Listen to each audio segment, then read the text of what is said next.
Laura? Honey?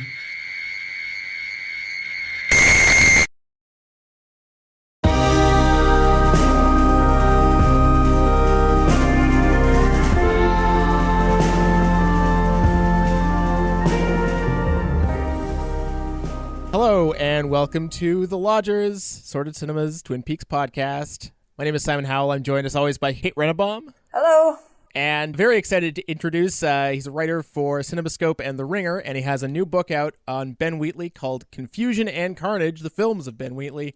It's Adam Nayman. Hey there. And today we are talking about, as you would imagine, based on our narrative trajectory so far on this podcast, it's time for Fire Walk with Me. Of course, the infamous feature film directed by Lynch and written by Lynch and Robert Engels. No involvement from Mark Frost, as Kate mentioned last week. Kate, since you've always sort of brought the historical perspective, I wonder if you might indulge us by sort of setting up how Fire Walk with Me happened. Yeah, I mean, I can do a little bit. I think we talked about it last week, but basically Lynch had been given a 3-picture development deal right as Twin Peaks was ending, and it was agreed with this set of people that the first movie would be this Twin Peaks prequel. And I haven't confirmed this, but I've heard critics mention this idea that the prequel was supposed to be the first of a series of Twin Peaks films, that like the other 2 films in this deal would be Twin Peaks films that would continue to kind of build out the story. I don't know if that's actually true or not, but anyway, so he was given this money to do the film, set out with Robert Engels to write the screenplay, and then proceeded to approach the cast to ask the cast to be part of it, and kind of was met with very mixed results from the cast. Sheryl Lee and Richard Beymer and a couple of other bigger people I'm going to forget right now turned it. Oh, Laura Flynn Boyle, most obviously, turned it down. Richard Beymer cited the fact that he just really didn't like the screenplay. He thought it was super dark. He didn't understand like what Ben Horne was doing in the screenplay. I actually just think, I mean, people like Sheryl Lee, I think they were just really fed up with how the second season had gone.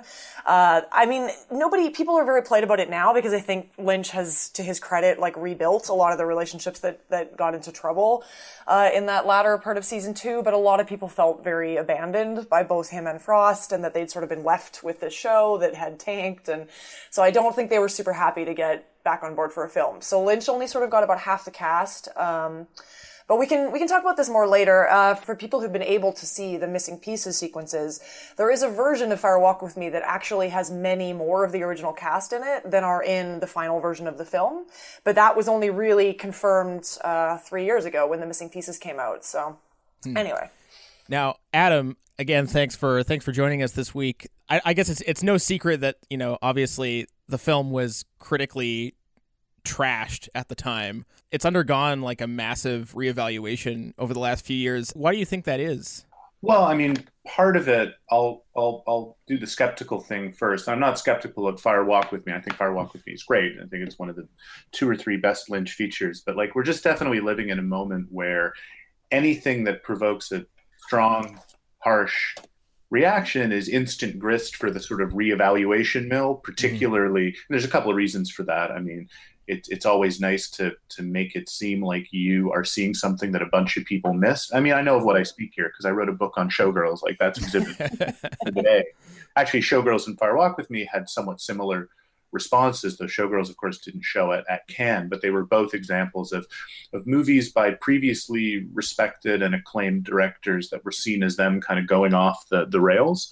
So I think that there's just sort of a culture of reevaluation, a culture of misunderstood masterpieces. It's a way of asserting one's own, you know, critical acuity and doing it all over the backs of people who were wrong 10 or 15 or 20 years ago. But I mean, also, it's not hard to understand why a movie like that wasn't popular, because it's very hard to watch and it's very hard to take. Yes. It's very hard to like. And in some ways, it's hard to reconcile the admiration that it elicits based on how well made it is, how well acted it is, how effective it is with its content. There are a lot of people who sort of, I know, maybe more women than men, but I know people whose taste I think is good and whose sensibility I align with. And, you know, their problem with Fire Walk with Me isn't that it's a bad movie. It's just that it's a really bad time. And they're not sure that the skill and the vision that it's made with, you know, rehabilitates that or redeems that. I mean, I do think it's funny that some of the most overt, loudest critics of the movie tended to be sort of famous people, someone like Quentin Tarantino, who basically had sort of, he said he was done, done with Lynch after that movie. I think there's something very opportunistic about that as well. I think David Lynch was in a really vulnerable point in 1992 in terms of people being sick of him. So there's that too. It's not just that the movie's tough. It's that, like, after Wild at Heart won at Cannes, after the second season of Twin Peaks, he's kind of alone at that point as, like, American director whose last name is its own adjective. Like, that's where Lynch is in the early 90s. So, of course, there's going to be a backlash. Yeah, it's interesting. I tried to review some of the criticism that came out in 92 in the wake of its playing at Cannes, and it's fascinating to try to chart this because, like, as you say, Adam, there was a very clear response that had to do with people's relationship with season 2 of the show. And it's quite funny because the critics tended to really bash Fire Walk with Me by both saying that it was such a radical departure from the television show that that's why everybody hated it. And then on the other hand, critics tended to say it did exactly what the TV show and it was sticking way too close to what the TV show was doing, and therefore it was uninteresting and repetitive, and Lynch just doing the same thing over and over again, which is hilariously contradictory, of course. But there was really a sense, I think, in which Fire Walk with Me was set up to fail from the beginning. People were already really frustrated with Lynch over season 2 and Wild at Heart, and just sort of being everywhere. He was on the cover of Rolling Stone magazine with Isabella Rossellini. He had been such a big deal, and it was backlash. I mean, it was Jennifer Lawrence to make a silly version of that. But I think people had enough, and I don't think Fire Walk with Me. It is such a difficult film that I think even under the most ideal circumstances, it probably wasn't going to reach a large audience, and it had really unideal circumstances. Yeah, I would agree. And the only thing I would add is that we're in this moment where the early 90s, where I think the three of us, to varying degrees and ages, kind of came of age, right? Like, not just in terms of seeing movies, but reading criticism and participating in some kind of cinephilia. Like, people have made the argument that Twin Peaks was sort of the start of fan culture. And if the internet had existed in 1992 the way it does now, there would have been deep dives on Twin Peaks every day. Now we have those deep dives on Twin Peaks just delayed. I mean, I can't think of a movie. Let's just say I can't think of a director who's more conducive to the deep dive, let's really get into the movie style of criticism. And that just also it's not that it didn't exist in 1992, but it wasn't prevalent, right?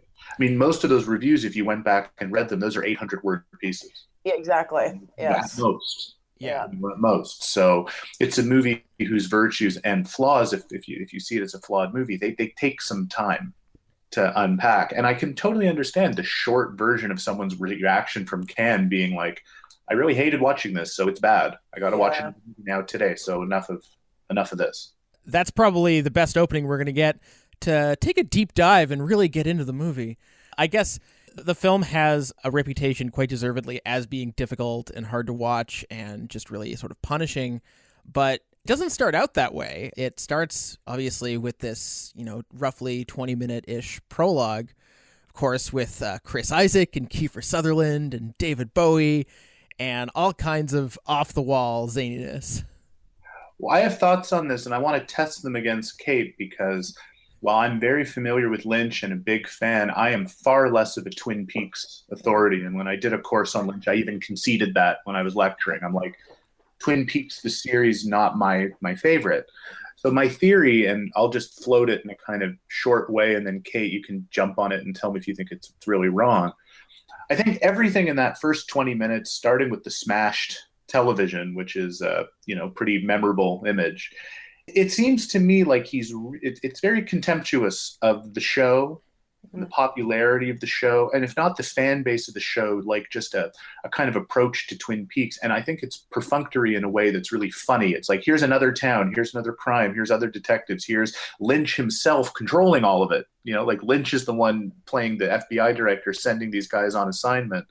And I feel like even when they're decoding the behavior, with the lipstick and the dancing, it feels like a parody.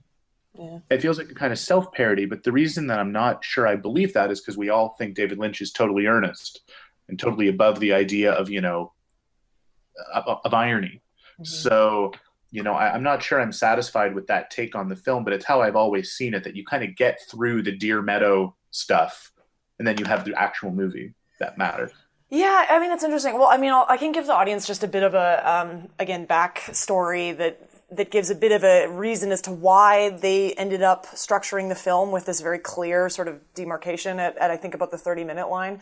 And some of that was that in the original version of the screenplay, they'd written all of it around Cooper. They'd written all of it around Kyle MacLachlan. Kyle MacLachlan was going to be the main character for a good chunk of the film. And again, because MacLachlan was maybe unhappy with the way things had gone in season 2, after some convincing, at first he'd said no entirely, and then after some convincing, he agreed to do a week. So they only had a week with MacLachlan. So they went back and rewrote the screenplay, and you get the smaller things that you have with him. But then they were sort of led to this new character of Chet Desmond. And I mean, I think once you know that, you can kind of think, oh yeah, maybe this was just sort of like something they had to do, and it wasn't really that integral. I have to admit, after thinking about it for this podcast, I feel like I'm reading lots of people's very smart reviews about it. There are some really solid reviews of this movie that are out floating around now. I do think that I have been convinced that there is actually some really valuable stuff going on in this inversion that you get of the town of Twin Peaks in Deer Meadow, which, I mean, I think, Adam, you're right. Like, it certainly could read as just a sort of like iteration of, this generic stuff that you expect to get in these kinds of things. But there also is a very clear way in which it is like a mirror image of Twin Peaks. The cops are awful. They're met like these local sheriff people are terrible. They're met with such hostility and aggression, and everything is sort of cold and too bright. And it is in many ways the opposite of the town of Twin Peaks. And at first you just sort of think, okay, well, whatever, maybe that's just a thing. But thinking about it in relation to the rest of the film, and we'll get into this more as we go forward, but in a lot of ways, the remainder of the film ends up functioning as the inverse image of the television series. And this is most obvious in the fact that in the television series, Laura Palmer is an object. She is missing from what happens. Everything is about everyone else's reaction to Laura as this absent force. And then the movie is all about Laura as a subject. Laura is her viewpoint is the thing that shapes everything. And I actually think opening with a town that is meant to be an inversion of everything good about Twin Peaks reflects really interestingly on this subjective experience that Laura has of Twin Peaks. I mean, I think in a lot of ways you could sort of simplistically say Deer Meadow is how Twin Peaks is for Laura. It's not this sort of wonderful, lovely place of pie and chocolate. It is a lonely, crushing, mean, awful place. And so I feel like I've been convinced of that as an integral element of the film. No, and I mean, it's an interesting point because, of course, one of the simultaneously like thematically sophisticated and also pot-boilery silly tropes on the TV show is that there's a twin, right? Yes. I mean, you have a Laura, and then you have a double role. So I think that you can get a lot of mileage out of duality with certain directors, and Lynch is definitely one of them. That idea of mirrors and types and people with dual personalities especially is something that's constant in his work. So yeah, the idea of Deer Meadow as a twin of Twin Peaks, the way Maddie's a twin of Laura. When you mentioned Laura being an absence or kind of just a structuring device in the series versus the movie focusing on her, that's true. And it's why one of my favorite things, it's almost in the moment that the movie transitions from the Deer Meadow to the Twin Peaks stuff, is her photo in the glass case in the school. Mm. Lynch loves that image. Like, that image is in The Elephant Man. It's Merrick's mother in The Locket. It's the beginning of Dune with Virginia Madsen's floating head. He loves these floating female heads sort of in space or framed or enclosed. But that image of Laura Palmer, is it a prom homecoming photo, Kate? Yes. Yeah. It played over the original credits of the show for the entire run. Yeah. So we see, I think it's Bobby looking at it, and the movie is going to sort of really complicate that gaze by sort of just, she's not a photo anymore. She's in full motion. And yes, the shift in point of view comes to her. And, obviously the most horrendous moments of the movie are literally coded from her point of view. They are things that she sees. It's a really, really sophisticated switch, and the filmmaking just kicks into gear about half an hour in, and I just love it. It's remarkable to me that the film was ever going to be organized around Kyle MacLachlan, because I mean, Sheryl Lee is not only maybe not the best performance in a Lynch film, but certainly very, very close to it. But more than that, this is a film that's powered by a performance more so than any other Lynch film, I think. I mean, maybe with the exception of Laura Dern in Inland Empire. I think that's maybe the only other one where I would say there's something similar going on there. But I do think that Sheryl Lee maybe shows Lynch here the value of doing that kind of work, right? Of centering something so much around an individual's performance. And I think Sheryl Lee is amazing in the film. Like she is really, really stunning, and it is not easy work. And one of the things that I found maybe the most dispiriting about going back and reading the original, a lot of the original criticism around it was, and again, I think Adam is being very fair-handed in terms of reminding us all that critics were writing from their moment, and I don't mean to throw any particular critics under the bus, and I won't. But there is a kind of remarkable sense in which the film Fire Walk with Me, when you feel like you are in sync with it and it makes sense to you as a viewer, is because it is asking for a certain kind of empathy, right? It is asking for a willingness to be in the shoes of someone going through one of the most horrible sort of lives ever to have been led. And it's hard to read critics saying things like, well, this movie is about this self-involved brat who just wants to do cocaine and it's terrible. And Sheryl Lee is like, I mean, blah, she looks like she's 30 years old. She's supposed to be a teenager. Like, it's hard to read that stuff when the film is so wearing on its sleeve its need for people to love Laura as a character the way that I think Lynch does, and not love in the sense of sort of turning her into an object, but loving her in the sense of understanding that there is this like unbearable experience here and trying to really be with it rather than just sort of code it and name it and move on. And yeah, anyway. Well, again, it's the word empathy is interesting because there's one hand on which I completely agree with you. And I think that the film is finally a triumph of that kind of empathy, both within its story, that the emotional work and sacrifice that a character makes, and then also, empathy for the viewer. But on the other hand, that empathy is the flip side of an incredible cruelty that comes out of driving Laura's situation in the first place. And I know that when True Detective, the TV show, came out, which I had a certain amount of time for when it started and then found disappointing, as it went along. But people wrote that one of the things you can trace back to Twin Peaks, Simon and I were talking before we started recording about this idea of, fan culture and Twin Peaks being at the center of that, but also just the trope of the beautiful dead girl. And I mean, look, it's older than Twin Peaks. I mean, you have like Laura, for example, the film with Gene Tierney. I mean, there are other movies that deal with these images of unknowable, dead women. But it's interesting to sort of ask, can that empathy exist without the cruelty of creating someone like Laura in the first place? A character who's either a total innocent or a total, seen as a total whore, which is a really, really traditional binary for female behavior. A woman who often appears hysterical, a woman who spends a lot of her screen time being menaced or abused. Again, I'm not saying this, in a way of critiquing it. If anything, I'm saying this is all a compliment to Sheryl Lee's acting, because I remember someone wrote, it might have been the David Foster Wallace piece on Lynch when he's making Lost Highway, but someone wrote, like, Sheryl Lee deserved an Oscar just for coming to set. Whatever you think of the acting, just taking on that part. And I think she's absolutely amazing, especially because she's a less tutored or experienced actor than some of the other people who Lynch has worked with. I mean, Simon was saying Lynch movies dependent on performance. I think a lot of them are, but I mean, like John Hurt, Shakespearean trained actor doing, doing The Elephant Man, or Laura Dern's one of the best American actresses by the time she does Inland Empire. The whole point of Sheryl Lee on Twin Peaks was she didn't originally have much to do. She was cast more as an image than as someone who had to really play a part. And so then hinging a 2.5-hour movie like Fire Walk with Me on her, that's really risky. And I just commend her for standing up to it and doing, I just think, some of the most amazing acting I've ever seen.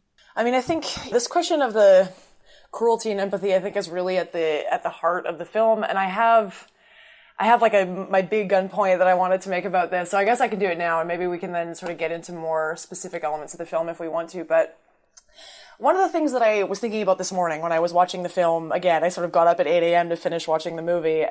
Starting your day watching Fire Walk with Me is a hard, a hard place to be.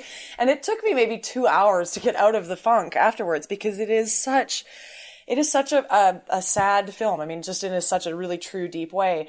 And that's a hard cup of Good Morning America. Exactly. And one of the things that I, again, thought about reading some of these older reviews where you have critics saying sort of over and over again things like, I mean, this movie, we know that Laura Palmer is killed by her father. You know, there's no suspense here. And Lynch really struggles to make anything interesting happen without this kind of like suspense of what's going on. Which again, I think maybe made sense when you were expecting Twin Peaks to function as a sort of mystery show. That response makes total sense. However, I find it really surprising that I haven't, I mean, and again, correct, I'm sure there are reviews out there that do this. I'm sure I'm not the first person to think of this, but there is a really clear way in which having Laura's fate already be known when the film starts puts this film very much in the realm of tragedy, of like both classical and modern tragedy. The idea that this is not a sort of story of sort of simple psychological kind of interaction. It is a story of like the fates, you know, the fates versus the individual. This is the classical shape of tragedy. And, you know, and then in the modern form of tragedy, it becomes more about sort of the psychological realm rather than the kind of social ramifications of tragedy. But I do think that there is something really admirable, but inevitably problematic a little bit maybe, about Lynch finding a way to make this kind of tragic framework hinge on a female character. And he does the same thing in things like Inland Empire. But here, so I have to sort of get to this slowly. So in classical tragedy, you know, like the Aristotelian definition of tragedy is it's men in action. It's like the unfolding of actions, and that's what happens. And then you sort of follow this all the way through to the end that is this very exaggerated end of maybe a sort of small tension becomes this huge thing that is out of control and runs over everything. So that makes sense. But then when you flip it onto a woman, and I mean, and Lynch is not the first to do this, right? Particularly in modern tragedy, there's a whole series of these characters. Hedda Gabler, Nora from Ibsen's Dollhouse, I'm trying to think of who else, Miss Julie, like even Antigone early on. But Laura Palmer like very much fits into this tradition of being at the center of like forces that she cannot win against and trying to find a sort of narrative in that allows her own kind of victory. And I do think that you get into something when you flip away from the male character, which has so traditionally been about a form of action, and you flip into the female character. And, you know, for whatever reason, the way that narratives get set up, and I don't think this is anybody's fault. This is sort of simply a set of pre-existing modes that we find ourselves within. What ends up happening for the female side of the tragedy is it's not the woman's action, it's the woman being subjected to action. It's the woman being subjected to males treating her a certain way, to the universe treating her a certain way.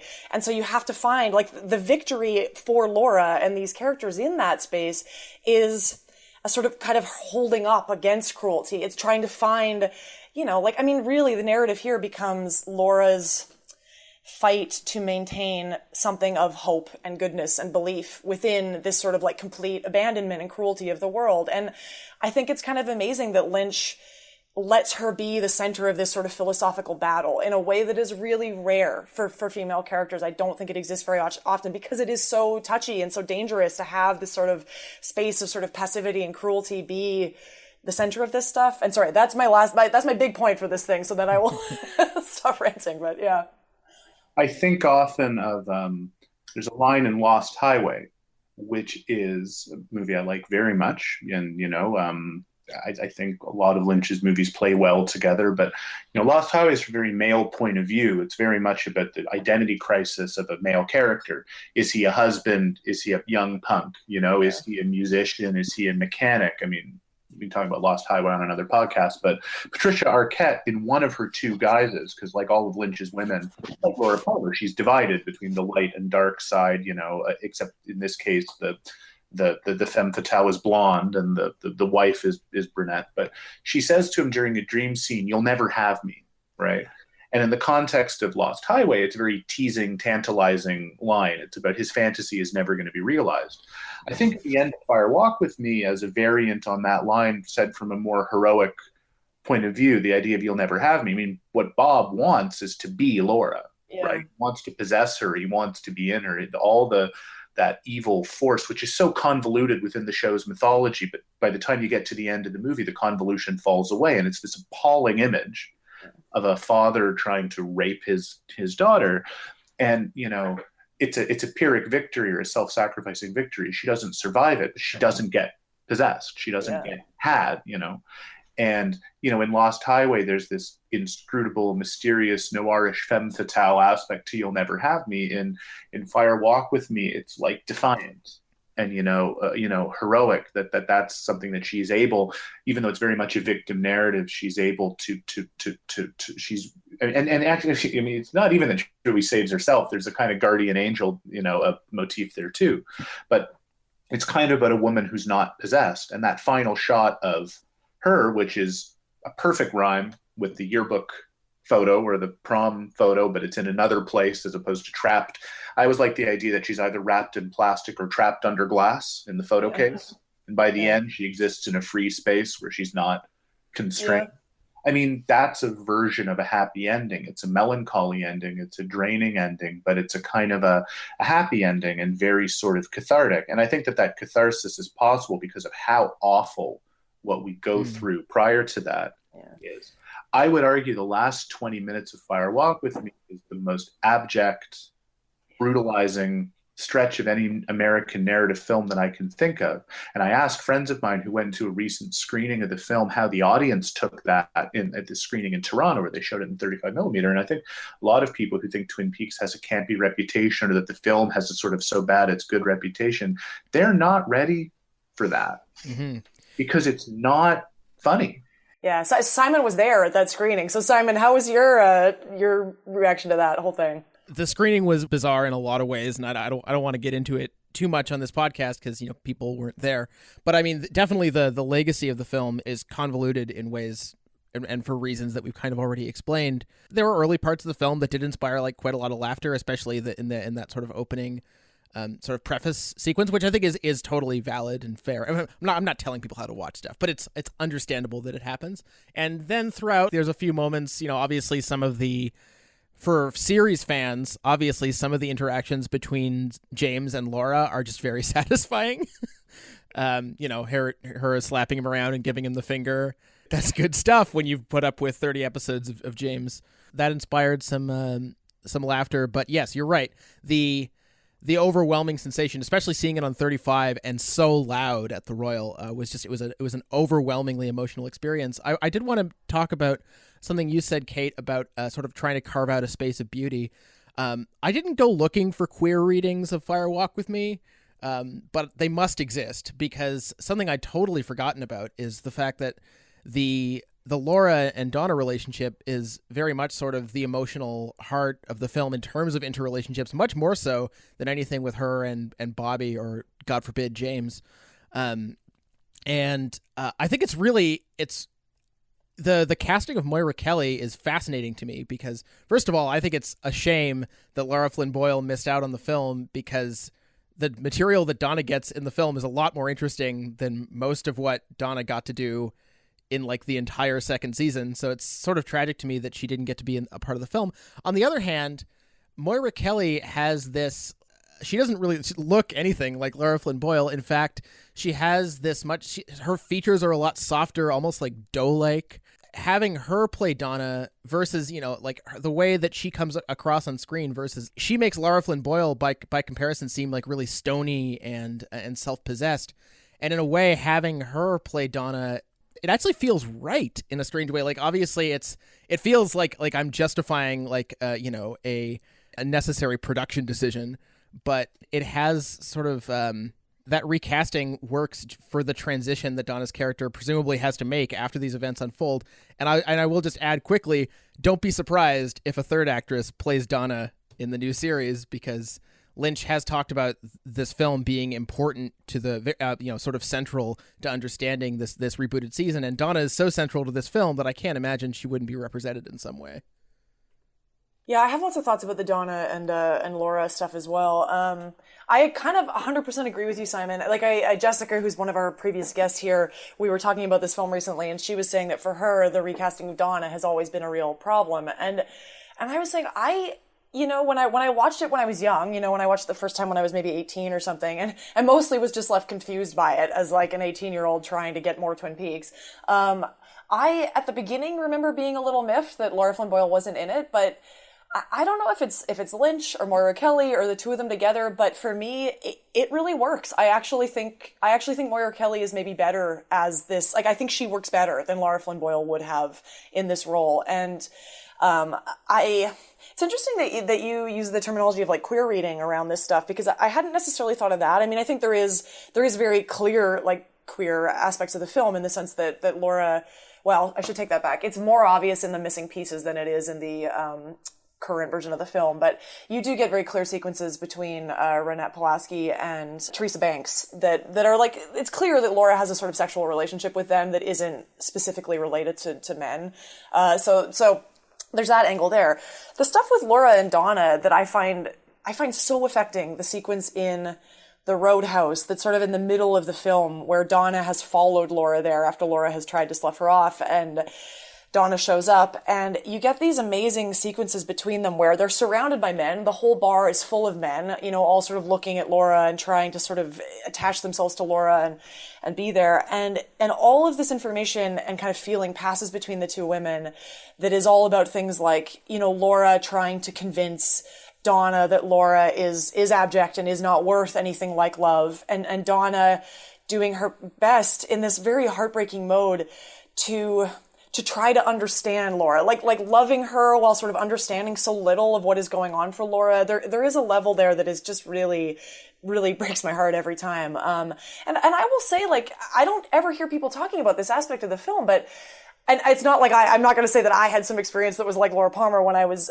younger, but a lot of this stuff that Lynch gets at there, these very complicated dynamics between young women, reminds me a lot of what it was like when I was sort of at the end of high school and in college, like female friendships that are very complicated, and half the time you have no idea what's going on, and there's sort of like a competition and a trying to be there. Anyway, it's all, I find it very impressive and very moving.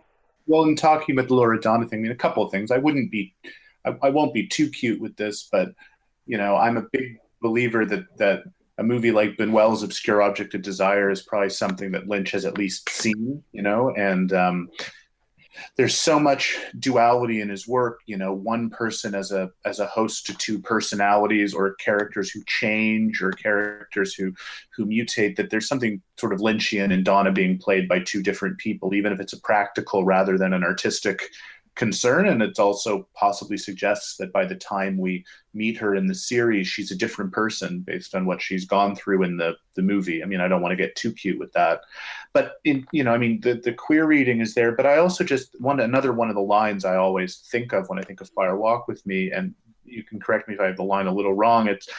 Doesn't Laura tell Donna at some point, like, I don't want you to wear my stuff? Yeah, she in the bar sequence. Don't wear my stuff. Like, there's a protectiveness there. She doesn't want Donna to be like her. And what's tragic about that, it's not just the protectiveness of female friendship. I think in Donna, she recognizes the part of herself that's not ever going to come back because of what her father, or the spirit working through her father, has done to her. And when we talk about twins as well, like Twin Peaks as a twin for Deer Meadow and Laura as a twin for Donna, I mean, the bar, the roadhouse, is a double of the lodge, right? That's interesting, They're both in deep red. There's subtitled dialogue in both of them. I mean, it's like the roadhouse is kind of a real world corollary to that place, and they're both places that are populated with these secretive, clandestine, awful conversations and these confrontations with predatory male sexuality. And, you know, that's where it's where I think people either get lost or found, or both, when talking about Lynch, is, you know, are these films better? And this is, I guess, an open question for both of you. Like, are these films better if you can derive and decode those layers of intentionality? Or are the films better when you don't do that? I remember when Mulholland Drive came out, I was working at a video store. I was 20 years old, and it became like a running neighborhood gimmick where people would rent the movie. They'd be like, oh, the clerk at Blockbuster, like, he'll explain Mulholland Drive to you. People would rent it and ask. And I remembered at a certain point thinking, like, it's kind of ruining the movie, even though for these people, it's not these people, even though for some of the customers, it's fixing the movie. Yeah. It's like, but if the movie is hard to understand, if it's irrational, if it's inscrutable, that doesn't necessarily mean it's broken. And I have a very analytical way of watching movies, even when I'm enjoying them. So when I watch something like Fire Walk with Me, I'm seeing these connections and toting them up. But then Lynch himself says that's not how he works. Yeah. So I don't know if you guys think that this is a movie that improves if you're able to find these lines of intention behind these incredibly, as you've described, just kind of emotional and in some ways relatable feelings. Yeah. I think both approaches are kind of valid, but when I watch the movie, I'm looking at it as a kind of a blueprint, and that may not be the way to go. I mean, I seem to have the experience whenever I watch most Lynch films. I mean, some of them are a little different, like The Elephant Man, obviously, is kind of an outlier. And I still haven't seen The Straight Story. I need to remedy that. But Oh, it's so good. I know. Anyway, I have this experience when I watch something like Fire Walk with Me or Lost Highway, Inland Empire, Mulholland Drive, where the act of watching it is so emotional and intense and overwhelming. And in the moments after one of those films ends and I really think about it, I feel as though in an analytical way on like a plot level and a character level, I can come up with a cohesive thesis statement. I can make that work, but it falls away within hours. Not because it doesn't hold up under scrutiny. It just, I can't keep those pieces together for very long. There's something about the way he pieces together narrative and doesn't piece together narrative and I think this is why his stuff is so sort of endlessly rewatchable, besides, the obvious reasons of they're just great movies, is that they, I feel like guys like J.J. Abrams and Christopher Nolan, like I'm sure they grew up watching Lynch films, and they seemingly, decided, hey, I love how involved I'm getting, but wouldn't it be great if there were answers? And and they've sort of they were able to make hay with that, and I think people took the wrong lessons, which is fine. Yeah, I was actually gonna ask, because I know, Simon, you haven't seen The Missing Pieces. Adam, have you seen The Missing Pieces? I have. I mean, I saw them back when they Came out. when they were unleashed. But yeah, what were you going to ask? Well, I reviewed them as well along with these, and for people who are just interested, if you can, I highly recommend tracking down a copy of The Missing Pieces. They are, in and of themselves, pretty stunning, but you really do get.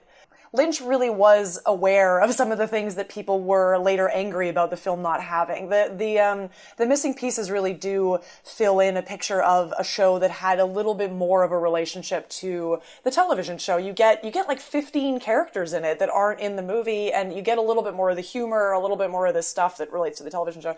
Anyway, you also do get a number of really truly amazing sequences that play into things like Laura's sort of battle with these figures and like this idea of the angels abandoning her, and so there's some amazing stuff there.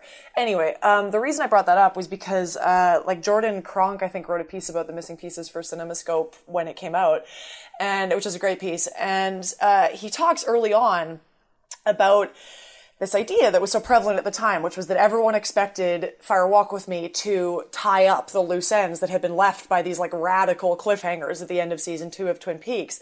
And of course, the show doesn't do that. And Cronk points out very rightfully that I think people who were expecting that were maybe missing something of the ethos of the show, which has always consistently been, and it's of a piece with Lynch's sort of overall project, which I think is to both use labels and expectations and answers, but then always to undo that and always push back against that. And what's funny is if you watch The Missing Pieces, there is actually a final missing piece that extends the sequence with Coop in the Great Northern Hotel room that ends the finale of season 2. Lynch went back and shot more for that, so you get a little bit sort of more expansive. But the interesting thing is that what that means then is this entire 4.5-hour cut of Fire Walk with Me ends taking you back to the exact same place where season 2 ends, with no answers, right? Like there's been no forward narrative movement. Instead, it's always this kind of returning and unpacking and finding everything in it that pushes against this sort of neat narrative wrap up. Yeah, I've absolutely, and one can only imagine what the response would have been if the film had been released in that form 25 years ago. I mean, if people were frustrated with what it was, I think they would have been even more so if it had just thrown the idea that we have literally gotten no further in the audience's face. Yeah. Lynch too, he complicates the idea of control, because a lot of his career and work is there's salvage aspects to it. I mean, Mulholland Drive was a salvage project. I mean, everyone knows this, but a failed TV pilot that he radically reimagined into a film. There was extra stuff for Inland Empire. I mean, even a film like Blue Velvet only came about in the form it did because of the disastrous experience that he had with Dune. So it's one of the reasons that putting Lynch in that category of these kind of controlling every inch of the universe's mapped out auteurs, which is how we think of people like Kubrick, or certainly like a couple of people you just mentioned, like J.J. Abrams, who never met a mystery that he's not going to explain to you 100 times over in the end, or someone like Christopher Nolan, who creates the most ordered, geometrically precise dream sequences of all time because he doesn't have an uncanny bone in his body. He doesn't have an inscrutable thought in his head. He's mathematically inclined. Like Lynch doesn't fit that. And I truly do think that Lynch has pursued some ideas that he probably doesn't end up thinking are that good, but Twin Peaks universe just keeps sucking him back in. Yeah. He has not said, why don't I re-encounter the world of Blue Velvet? Yeah. Or how's Betty doing in Mulholland Drive? Lost Highway, there's unanswered questions. There's unanswered questions in Inland Empire. Twin Peaks seems to be a real kind of primal scene for him. And I'm still getting my head around the fact, as Simon was saying before we recorded, that there's like 18 more hours of this coming. Yes. It's really something, and I'm not sure how I feel. I don't know about you guys, but whether I'm excited or trepidatious or wondering, especially in light of a movie like Fire Walk with Me, how much more can you do with this? Mm-hmm. And I'm not a Lynch skeptic. I'm a Lynch lover, basically. Yeah. But I mean, really. Adam, I can't remember. So did you know how season 2 ends? Like, are you kind of up to date on that plot line? Because there's sort of a different plot line that was set up at the end of season 2 that's actually quite separate from the Laura stuff. Oh, you mean, am I familiar with the show? Yeah, I mean, familiar with it to the point that I watched it once, but, I'm not. Why? What were you going to say? Well, just, I mean, this question of sort of re-centralizing the narrative on McLaughlin with this idea that Cooper becomes the new Bob inhabited figure and setting all that stuff up. And, I mean, I'm very interested to see where that goes. Personally, I'm going to be fine with the new Twin Peaks if it's just like Inland Empire Redux for 18 hours. Like, I have so little expectation about what it's going to be that I think I'm going to be interested no matter what. But I am a little trepidatious about how that's going to go over with humanity at large for Lynch.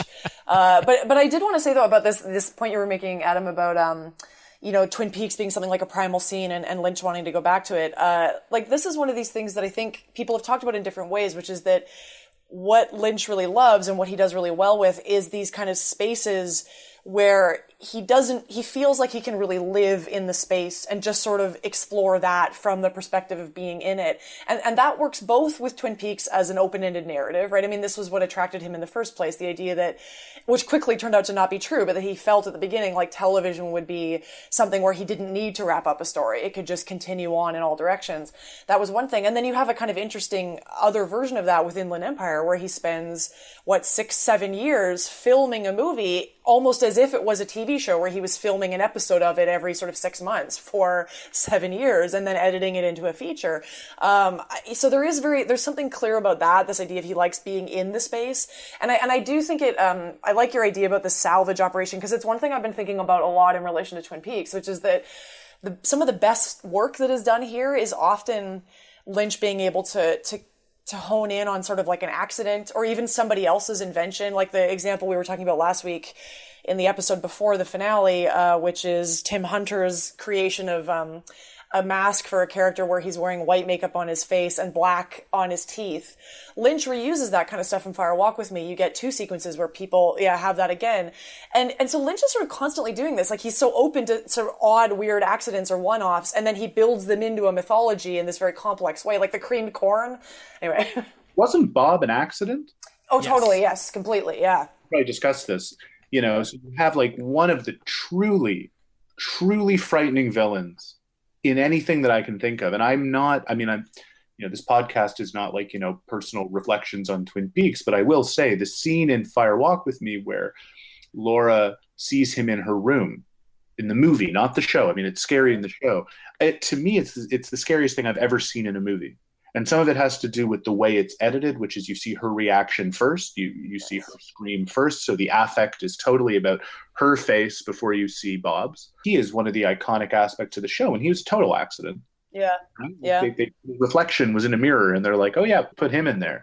Yeah. That's very hard to get one's mind around when you think about how hard that filmmakers and artists work to create scary characters, scary ideas, scary images, and this is just something that kind of accidentally ended up on camera, and he built it out of that. Yeah. Because Robert Silver wasn't really a tutored actor either, right? He was a stagehand. He was, I forget exactly what his job was, but he had an important job on the set. But Simon, what were you going to say? To be honest, the only thing that gives me pause about the new season is maybe something to do with that where, Lynch is able to, with just a little bit of adversity or being able to capitalize based on certain restrictions, Lynch is able to sort of create miracles. And if there's anything that gives me a little bit of pause about the new season, it's this notion of he had total freedom. Apparently he did get some notes from Showtime, but they were minimal at best. He wasn't really encumbered by anything, and he just gets free reign to do whatever. And I'm going to miss the constraint and the adversity, and maybe there's going to be a certain dimension that's missing. On the other hand, Inland Empire was him just doing his thing, and it's bloody amazing. So what am I talking about? But I mean, what's so fun about Inland Empire is that something Kate was saying earlier was really smart when you made an observation about Twin Peaks and Inland Empire as fine outlets for Lynch. And it's funny that in explicit and implicit ways, they're a complete repudiation of making movies. Twin Peaks is I'm leaving Hollywood to try and make a movie. Of course, not leaving the apparatus of mainstream American production and budgets and resources, but for a different format. And then Inland Empire is his farewell to film, literally film 35 millimeter for digital, but also it's about movie making being cursed and haunted, in the same way that Mulholland Drive was, but I think, even more of a kiss-off. And one of the resounding claims in all the interviews Lynch is doing now, it's come up in a couple of profiles I've read, is whatever you call this new Twin Peaks, like an 18-hour movie or a TV series or a sequel, he's like, I'm not making a film again. Yeah. And I feel in a strange way that there's real disenchantment underneath that. And Twin Peaks is set in a part of America, or an imagined part of America, that's as far from showbiz as kind of possible. And that links it to something like Blue Velvet, whereas Mulholland Drive and Lost Highway and Inland Empire are his Los Angeles films. Yeah. But we'll see. I'm dreading, like Kate was saying, reading about this every week as it comes out, but I'm just not going to be able to stop. I'm going to be desperately curious to know what people are writing. There's going to be so many takes. And maybe there's something to, this notion that, Twin Peaks is something that he returns to, whereas other things aren't. Although hasn't he explicitly said that Lost Highway takes place like in the Twin Peaks universe? Well, I think he said all his films take place in the Twin Peaks universe, which is really funny when you think about Dune. But that all of them take place in the Twin Peaks universe. We won't give it away, but there are indications in some of these pieces that have been written that there were going to be very explicit references to some of Lynch's other films in the new series, which I'm excited about. Yeah, I mean, I love the idea of someone reading that the films are linked and then kind of starting to think about Twin Peaks' films like they're the Marvel Cinematic Universe or something, and like trying to make explicit connections, because that won't go well. No, but we're living in an era now of intensified continuity. I don't mean the editing scheme. I mean the franchise branding scheme, right? Yeah. Whether it's comic books or superhero movies, they're Universal's doing these monster movies now, where all these movies taking place in the Tom Cruise Mummy universe. But I mean, with Lynch, it almost feels redundant to say they take place in the same universe, because of course they do. Yeah. I mean, his cinema being this incredible cosmology and constellation of things. I have no trouble believing that at all. And as far as Dune taking place in that universe, absolutely. Yeah. Sure. But the actual point I wanted to make was that, like you said, those three works are sort of his LA works, whereas something that Fire Walk With Me makes clear is that, when you watch the show, it seems like, America is America, but then Twin Peaks is this place where incredible things happen, and it's a place of beauty and terror. But Fire Walk With Me really makes explicit that, America is this place of beauty and terror. Like these things that happen aren't only restricted to Twin Peaks. Maybe Twin Peaks is one of those places where the contrast is greater and there's sort of more opportunity for beauty and then greater depths of terror. But, it really makes clear that there is, these forces are everywhere. And this is something that he's also talked about the new season, that it's not going to be sort of it is going to take place sort of on a broader geographical canvas, and maybe that's why he can't stay away, because it's like literally the biggest possible project.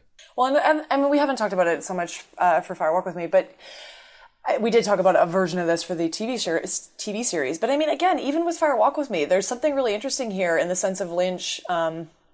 Despite what people were saying about Fire Walk with Me, which is that Lynch is sort of repeating the same things he's already done, and he's becoming a self-parody and all of these things, I think there is a really interesting sense here in which Lynch is really abandoning a lot of this iconography of his expected work up to that point, which is this sort of relationship to a kind of folksiness, like to a kind of sort of pro-conservative, backward-looking relationship to America and Americana. And Fire Walk with Me sort of abandons all of that. It's just like, absolutely not. This is the present we're living in now. I mean, we lose a lot of this vague 50s, 80s mix. It's just, this is now, and it's not good. And so there's a political interest thing there. But anyway, I think we probably need to let Adam go because he has to go back to his regular life. But I have a couple more things to say to Simon, so we're not going to wrap up just yet. But yeah. No, I'm going to thank you guys for having me. And, inevitably when this podcast, are you guys going to be covering the new show? We sure are.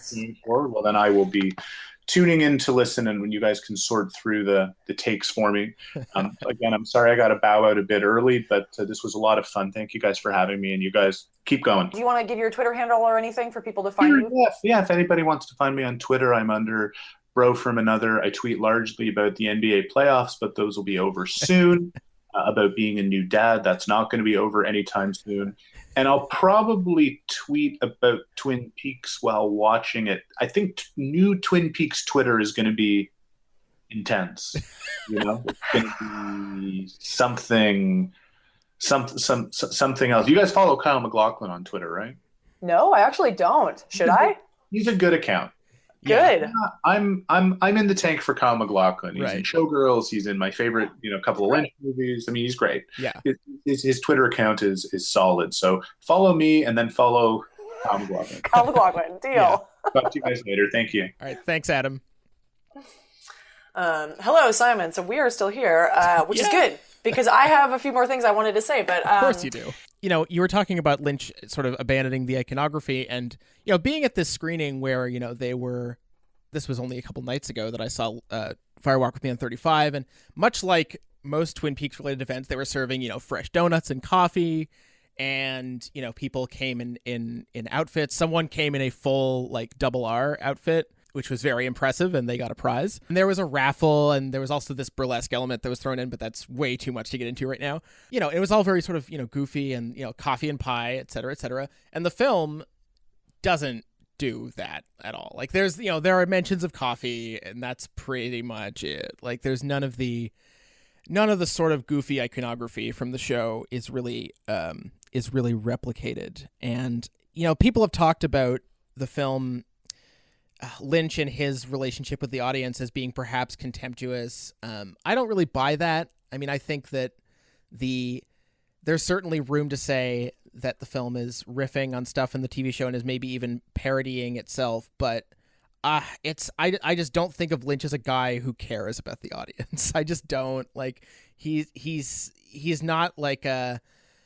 I think the classic example in TV would be someone like David Chase, the guy who ran The Sopranos, who was pretty open about the fact that he had contempt for major portions of the audience and made that very clear in the last few seasons. And I've just never thought of Lynch as in anything he's said or in any art he's made as having that kind of relationship. No, I completely agree, and I think that it's maybe most easily explained when I think. The people, like, in order to like this film, like, in order to get something out of it and sort of participate in it, like, the ideal audience member there, this person that maybe if Lynch thinks about anybody at all, it's like he actually he's expecting a lot from them. Like, he's this ideal audience member is somebody who is really willing to, like, be empathetic and to sort of go through this horrible event to kind of, experience something like truth and art and all of these things. I mean, I think it's the opposite. I don't think it's that Lynch is like, you suck and you're never going to get this and I'm going to make it despite your ignorance. It's not that at all. Like I find it very depressing really when people kind of give that as an answer. Yeah. Yeah. And the other thing I wanted to mention is that you explicitly mentioned a couple episodes of the podcast ago, you were talking about Lynch's sort of painter background.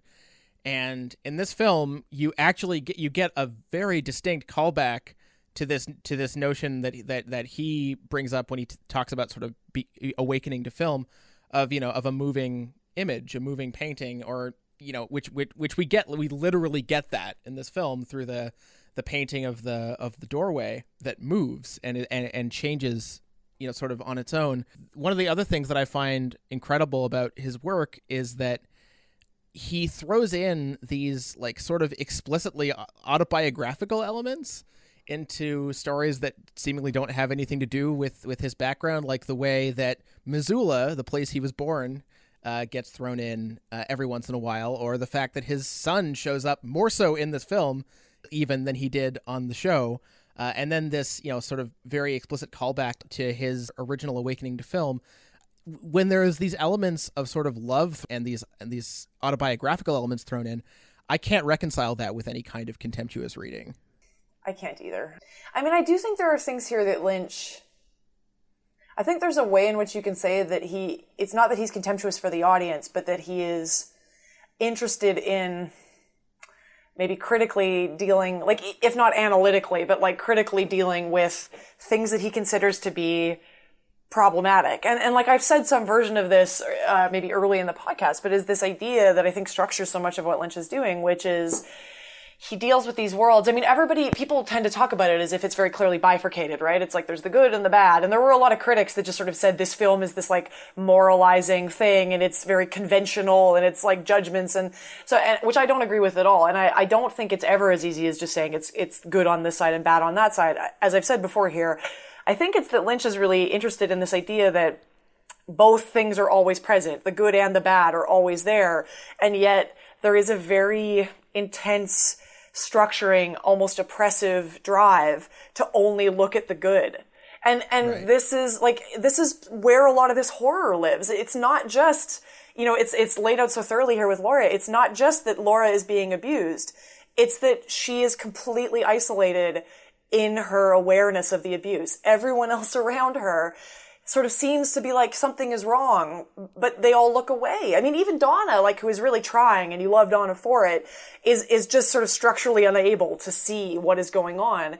And we haven't talked about it here yet very much, but one of the things that I think is really interesting about Fire Walk With Me is that you get Sarah. You get more of Sarah as the mother figure, mm-hmm. and you get some really unsettling sequences with Grace Zabriskie. You get a dinner table sequence where Laura comes in, and in the chronology of the film, it's right after Laura has seen her father come out of the house, and she's realized that her father is Bob, maybe. This is one of these things that's complicated about the film, is Laura is sort of continuously realizing that her father is Bob, and then seeming to back away from it, and then mm-hmm. realizing it again and backing away from it.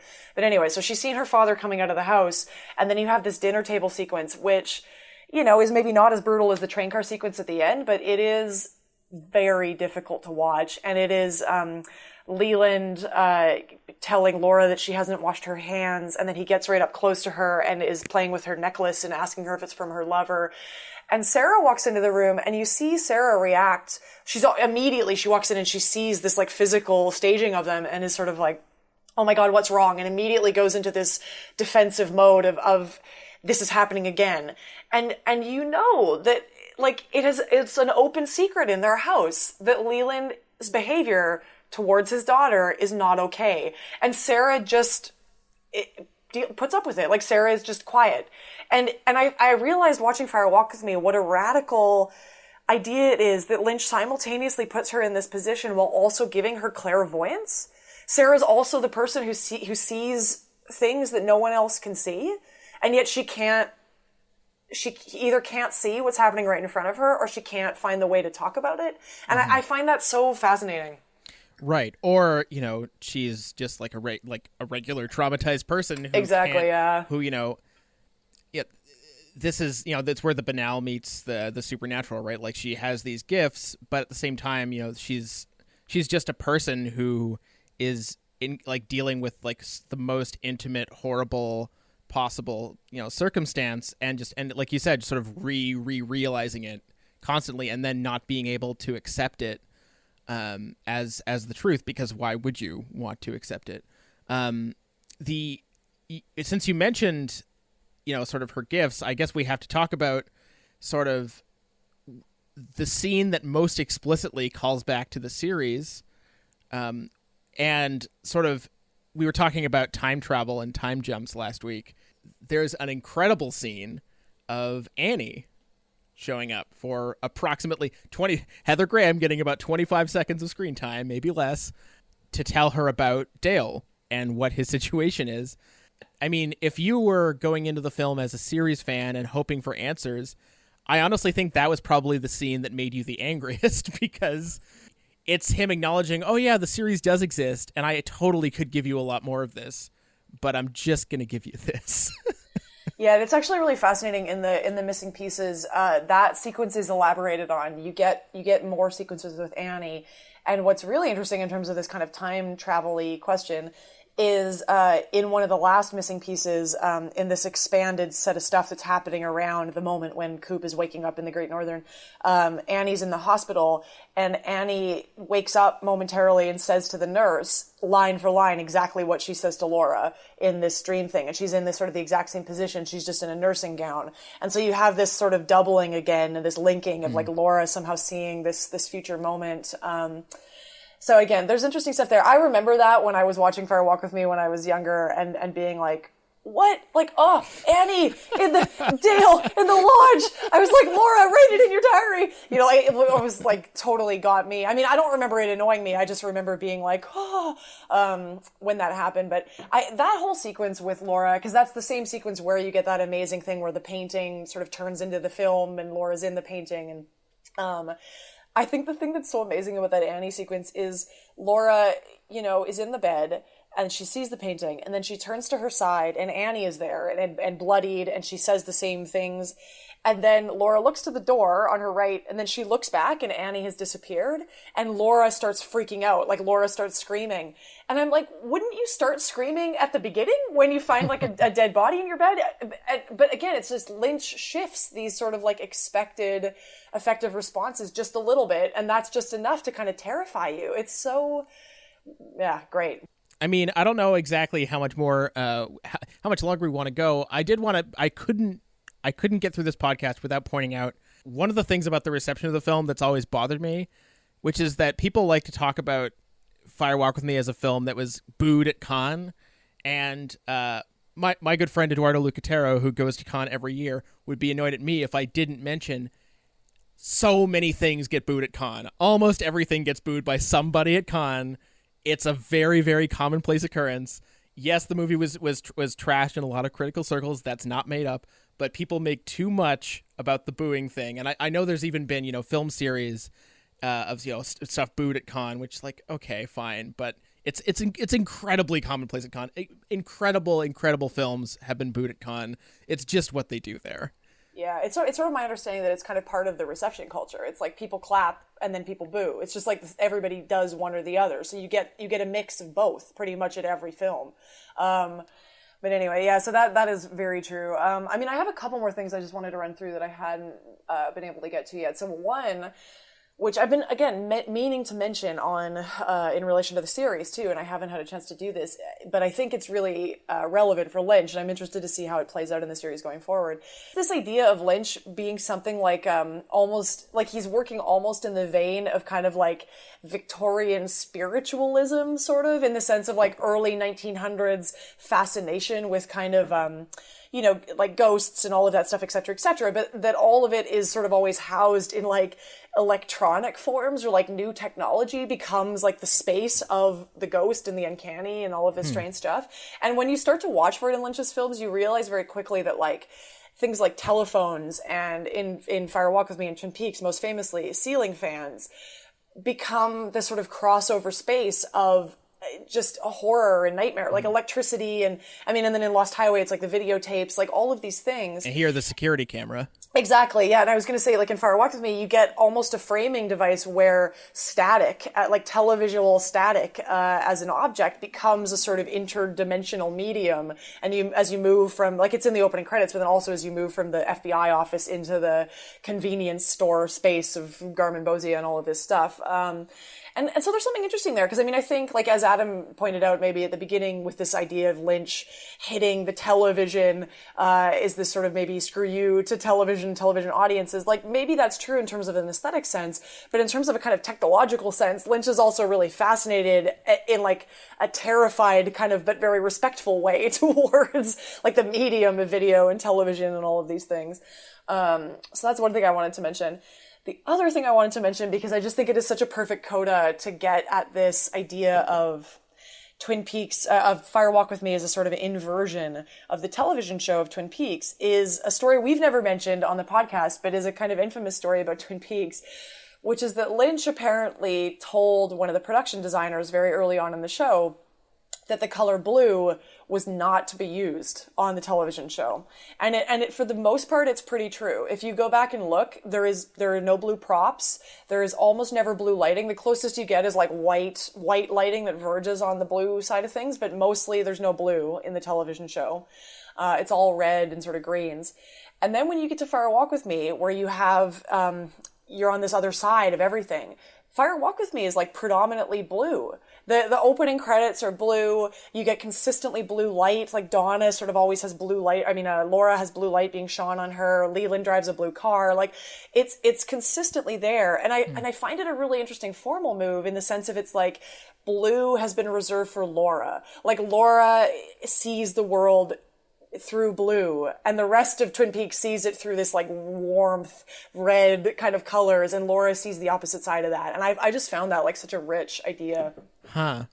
Yeah, and she's gone and the blue goes with her. Yeah, it's true. That's a fascinating. I'd never even picked up on that before. I mean, I guess we should be thinking about wrapping up, but you know, as we end this or think about ending this podcast, you know, the next time we sit down to record, it will be to discuss new episodes. And I don't want to go on about this too long, but I've been thinking a lot about sort of the critical moment that Twin Peaks is returning into. Our moment now, like this thing from the past is coming back to a very, very different critical and cultural moment. And I think that, the one thing I will say to listeners of this podcast, there's going to be a lot of conversations about the show, and there's going to be a lot of takes, and I feel like I can predict what a lot of them are, and I'm hoping there will be others that I could have never predicted. And the only advice I can give is to trust no one except us.